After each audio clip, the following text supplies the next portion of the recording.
Salut à toi et bienvenue sur HT avec ton anglais, la chaîne pour que toi, lycéen, étudiant ou jeune diplômé, tu puisses rattraper le temps perdu en anglais.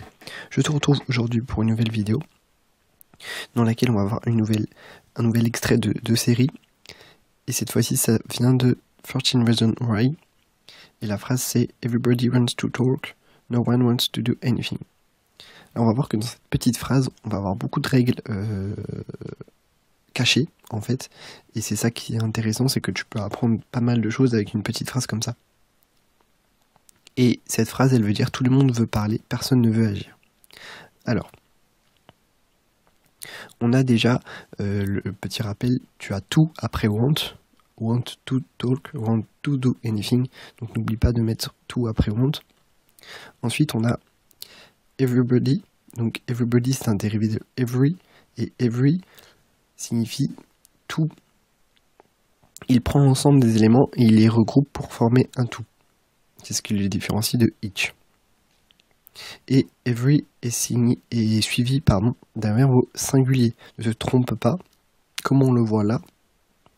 On le voit parce qu'on a everybody wants et on a le S. Donc le S, il signifie qu'on est à la troisième personne du singulier. Donc on a bien every qui est suivi d'un verbe à la troisième personne du singulier. Ou d'un verbe au singulier, plutôt.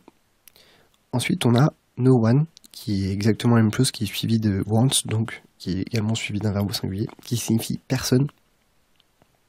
Et là, on a une autre règle cachée, c'est que tu as la règle, je t'en ai déjà parlé dans une vidéo récemment, de l'interdiction de la double négation.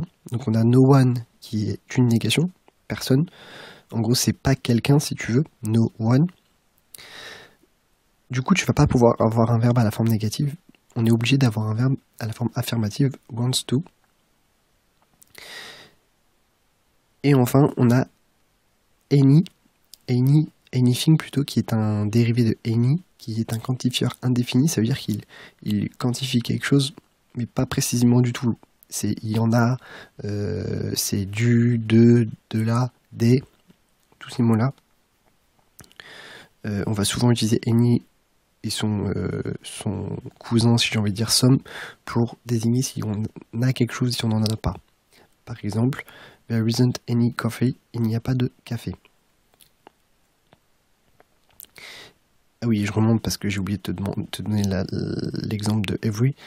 As everyone has asked you, go away now. Comme tout le monde te l'a demandé, va-t'en maintenant. Donc là, tu vois qu'on a encore has, donc troisième personne singulier, après everyone. Donc voilà, tu vois qu'on a vu pas mal de choses. On a vu le tout après want, on a vu le verbe au singulier après every et no one, on a vu la double négation interdite. Donc on a vu pas mal de choses. Si tu as des questions sur cette vidéo, n'hésite pas à me les poser, n'hésite pas à me contacter via Facebook ou via YouTube. N'hésite pas à aller sur ma page Facebook pour voir énormément de contenu pour t'améliorer en anglais. Et moi je te souhaite une excellente journée, je te retrouve demain pour une nouvelle vidéo.